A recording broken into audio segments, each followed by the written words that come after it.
I have officially entered day 5 of the Great Rope War. If you're following along, I assume you've also run out of wine and patience. So let's finish this before I use the cord for something illegal.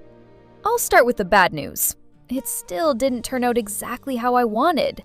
It's not as bad as the first one, which honestly isn't saying much, but I probably should have added more half hitches right at the beginning. But no, I had confidence.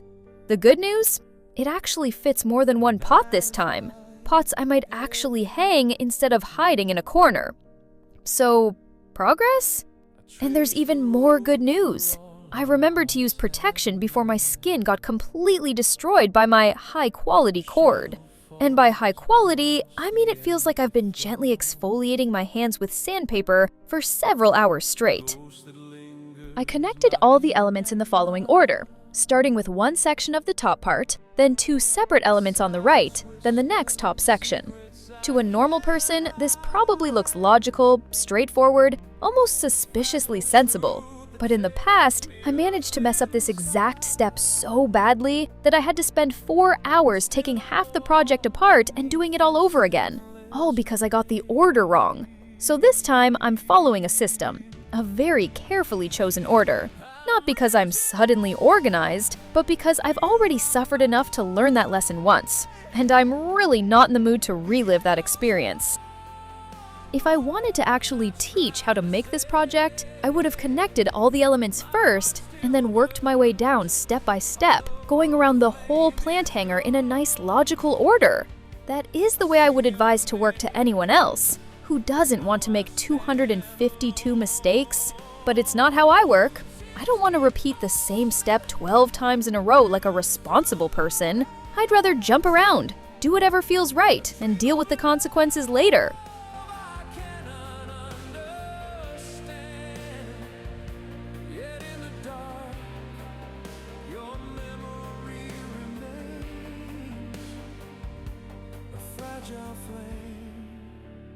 Nothing can contain. The dawn awakens, but it feels the same. A hollow morning, nothing left to claim. I walk in circles, searching through the haze. Each step a memory I can't erase. The world keeps moving, but I stand behind, a prisoner to the echoes in my mind. And still I wait for something never near.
The sensible option would be to connect both sides first and then move on to the big guns. I mean, glue guns. But I prefer to cut and glue as much as I can while the piece is still flat. Then connect the sides and deal with whatever cords survived the process. First, I'll fix the triple half-hitch knots by pulling all the cords one more time, because aggressively strangling cords is very on brand for me.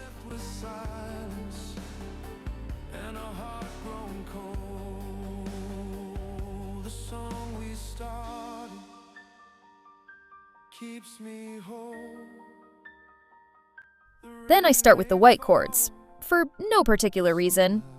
I add a tiny bit of glue underneath, then live dangerously by pressing the cords down with my fingers. It works better if you have long nails. A smarter person would use the tip of the glue gun to flatten the cords and avoid getting glue all over their fingers. I am not that person. If needed, I'll add a bit more glue on top to keep all the strands flat. This time, I don't use my nails, because it would not only ruin my nails, but the look of the cords as well. Don't ask how I know. burns a fire in the dark. It lights my way and heals my. When it comes to the main color cords, I don't cut everything I could cut. I always leave a few extra cords near the section I still need to work on, just in case. Because I've made the mistake too many times, thinking this one can definitely go, cutting it, and then immediately realizing I still needed it for the next step. Just imagine, after all this work, ruining the piece by being too eager to use my scissors. So now I keep a safe distance from anything I might still need.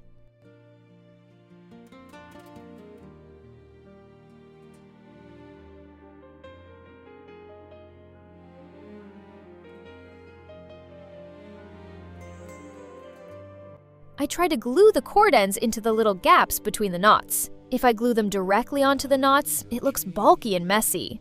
Not that this part is going to look amazing anyway, but at least I can tell myself I tried. Your wish beneath the stars tonight. I'll be your hope through silver skies. The rhythm beating in your eyes. I love you more with every breath, in every pulse, in every step. I'll hold you close. The world Apparently, I didn't grab the white cord together with the main color, so now we get to see the consequences of that decision. Time to check how it looks on the right side. Well, it's good enough. The front is doing its job. The back, however, did not turn out to be a masterpiece. As if I care.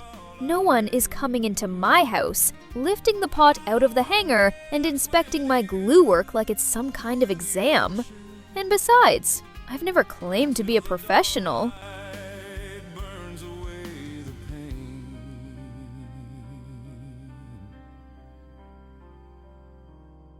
A cassette spins, our song begins. The future fades, the past begins. I'm counting on a new sunrise, reflected deep in your blue eyes. A reason for living, a spark in the dark. We're lost and forever, a flame in the heart. And when the stars begin to glow, I'll whisper soft, I'll never let you go. I wanna stand with you on a mountain, feel the echoes of eternity.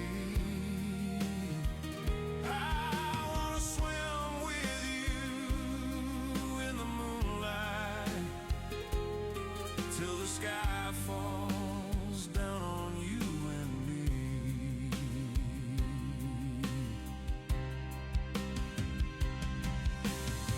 Oh, can you see it, baby? It's shining in the night. Our love's electric, maybe, but it feels so right. I'll be your dream, your wish, your fantasy. Lost in time, just you and me. Truly, madly, deeply true. Forever stars with me and you.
carries all the words.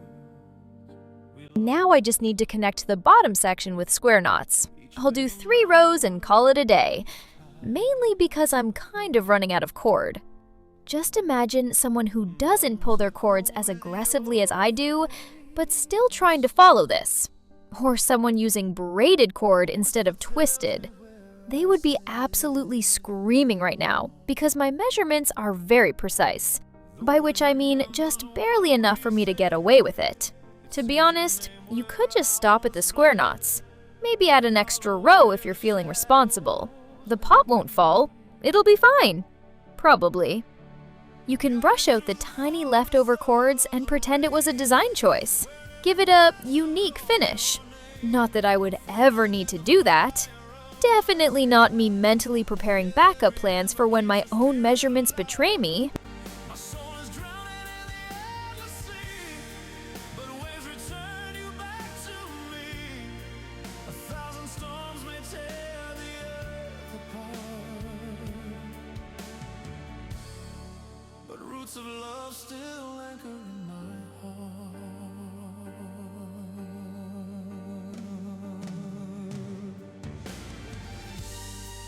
The autumn fields are painted with light, your light. The stars are trembling in the arms of night. A fragile flower blooming through the storm. It holds a truth that I am not alone. The wind remembers what we said. It sings your name where I once bled. I follow where the shadows lead. Guide me through the forest of the rain, where every branch still calls your name. I'm falling in the fire of the sky, yet every ember keeps your spirit alive. My soul is drowning in the endless sea, but waves return you back to me. 1,000 storms may tear the earth apart, but roots of love still anchor in my heart. If rivers cross could carry me to you, would mountains move and let the light shine through? Or would we vanish like the morning dew? A fleeting dream the earth once knew. Raise me higher where the oceans kiss the flame. Through shattered skies I still will call your name. The thunder roars but love will never drown. The earth will break and still it holds us down. The stars are burning but I will not hide. See, the pot is safe even without a gathering knot.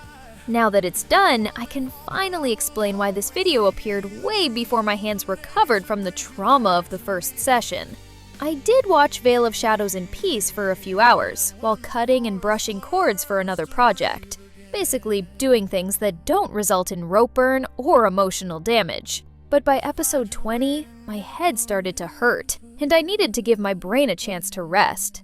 So I had no choice but to come back to this project. Because I can't spend 6 hours a day without cords while my almost 6-year-old is at school. What else could I do instead of fighting cords? Now tell me, would you be able to follow this plot without getting a headache? It started with a 9-tailed fox that needed to be hunted down because she is evil. But then there are 2 9-tailed foxes, and the original 9-tailed fox turns out to be a man. He's dead now, so we're down to 2 important foxes. There's more of them in the background, maybe 6 or 5 or 7, including the dead one. Then there's some sort of dragon who had another guy who looks exactly like him, but isn't him. That one is dead now, so we're back to just the dragon. Except the dragon might actually be the now dead guy. Then there's a guy who is not a dragon, but was raised by dragons.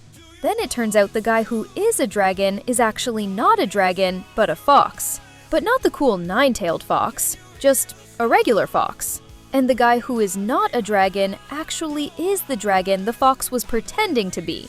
Also, he's some kind of sibling to the main dragons, not the dragons that raised him, because those are apparently irrelevant dragons.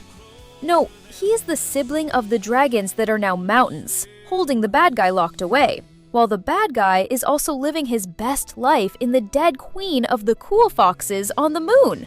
Because of course he is. The guy who was not a dragon but turned out to be a dragon also has part of the bad guy in or on him. So the bad guy is on the moon, on the dragon, and under a mountain. Or 8. Or 9 mountains.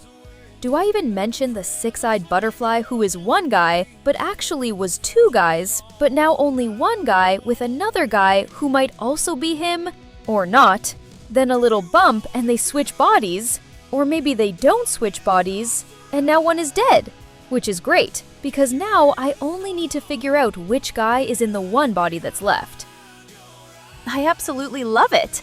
I've been waiting for a proper fantasy drama for ages. Because how many palace dramas with generals wearing too much makeup, scheming ministers who never seem to actually work, and emperors whose main job is sitting there looking emotionally exhausted, can one person realistically survive?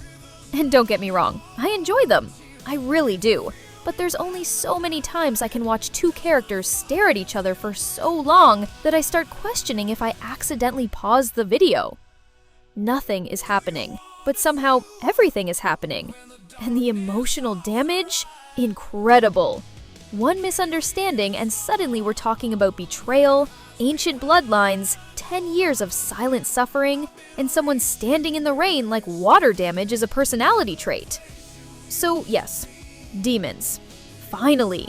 A plot where at least the supernatural chaos is honest about being chaotic. As for any future projects,